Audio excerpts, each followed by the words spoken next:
naman tayo kuan, di ba, saying kuan, experience is the best lesson a teacher di ba? So, experience good ang kuan, this teacher. So, the common degree titles include Bachelor of Education or BEd, Bachelor of Elementary Education or BEd, Bachelor of Secondary Education or BSEd, and Diploma in Education either pre-baccalaureate or postgraduate PGDP common standards that revolve around or anchor the following domains. So, mali sila ang include aning mga degree. So, first is skills in the 21st century. Second is professionalism and accountability. Third is pedagogical competence, teachers' characteristics, qualities, and knowledge competence.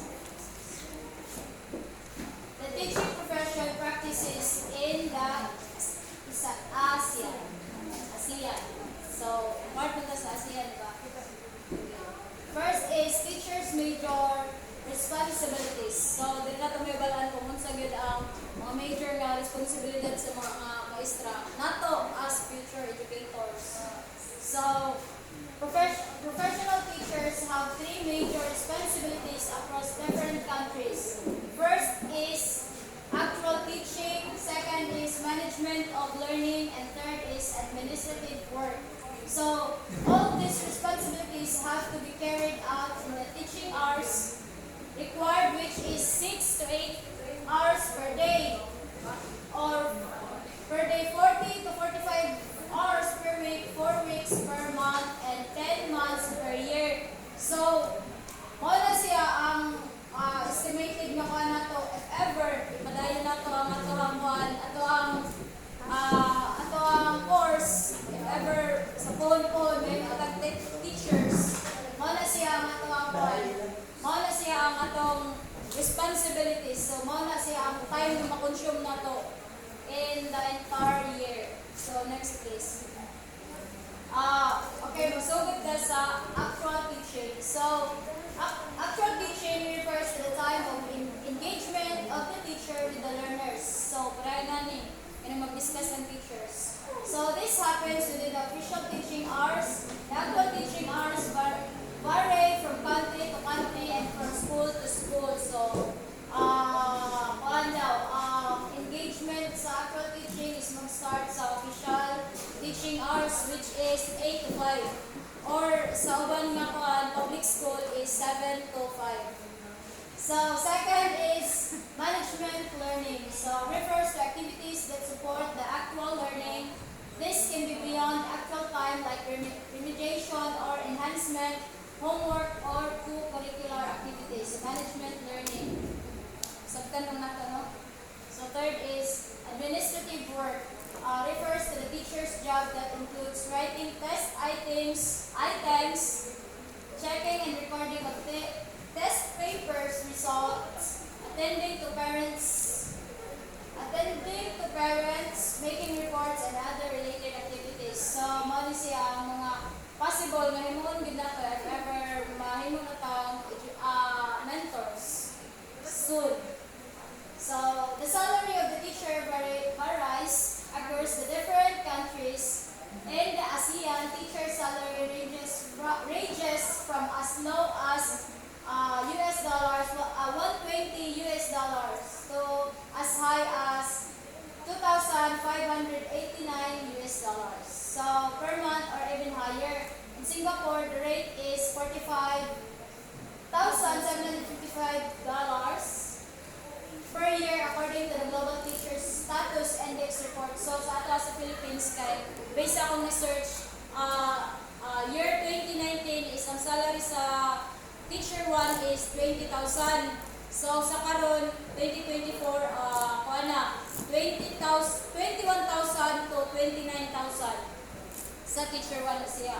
So, salary is based on qualification, teaching experiences, and level or grade assigned. Teaching in public school will also have different salary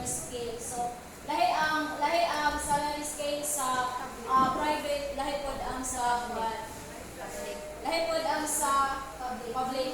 So, the primary level, teachers handle more than one specialized subject. Kabantay na dalawa sa kaning elementary, during elementary na to, di ba, kay sa isa ka subject, isa ka teacher ang nag-handle. Tapos, nakakita sa grade 1 ta. Kana kung ikaw ka teacher is math ang imong gihandelan sa grade 1. Sa grade 1,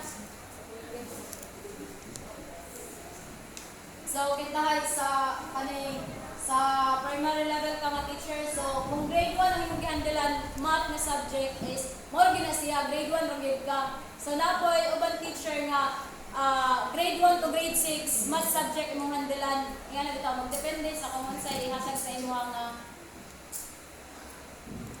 So in some countries, including Philippines, all the subjects in the grade level is taught by one teacher in a self-contained classroom. So mo taw ang gilang ganina nga sa isa ka subject na possibility nga isa ra teacher tapos isa ra ka kuan.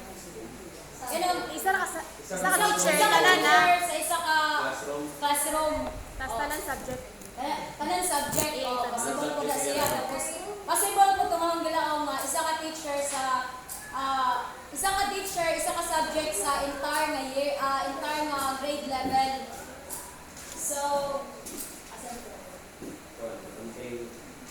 in the some cases, team teaching is practiced either vertically, which we taught like by one science teacher from grade 1 to grade 6. So mo tawag bilang sa ganina.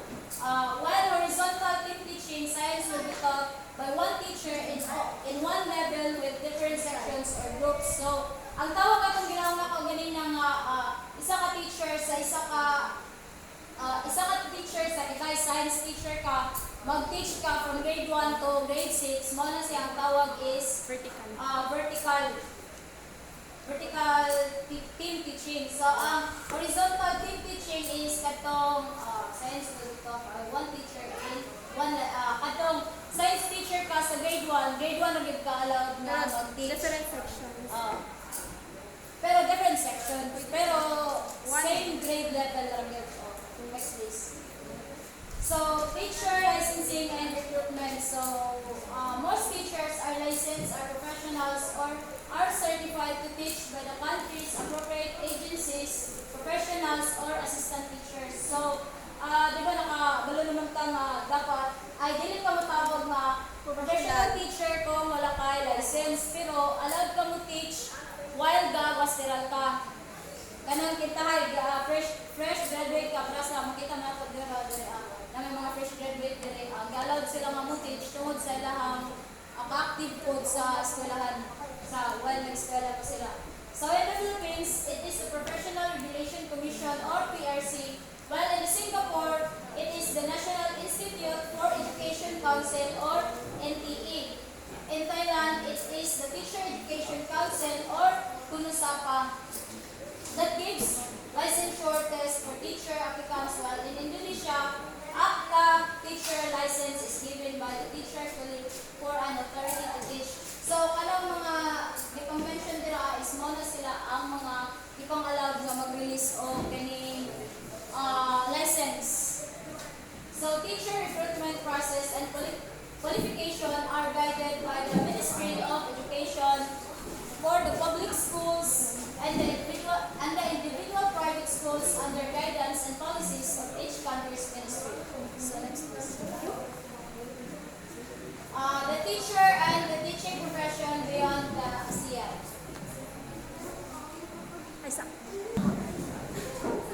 So benchmarking is learning the best practices of the world's best education system. So many siya expectation. China, Japan, and United States of America are the three examples of countries beyond the ASEAN and is included as samples in the 2013 Global Teacher Status Index. So next please. So number 1 is China. China being the most populous country has over 200 million students attending public schools, taught by over 9 million teachers in the elementary, junior high, and senior high schools. So grabe talaga ng population sa China. Teachers in China form the largest teaching force in the world. So, sa China daw is the education system is highly centralized such that course syllabi are written by scientists and professors hired by the National Education Commission. The instructional contents are uniform for all. The first 6 years of school make up the primary grades.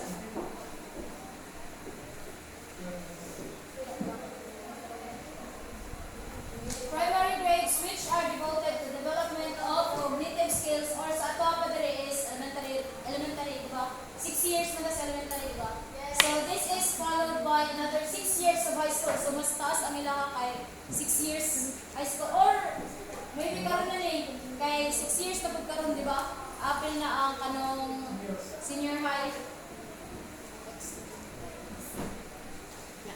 So that's all. Thank you.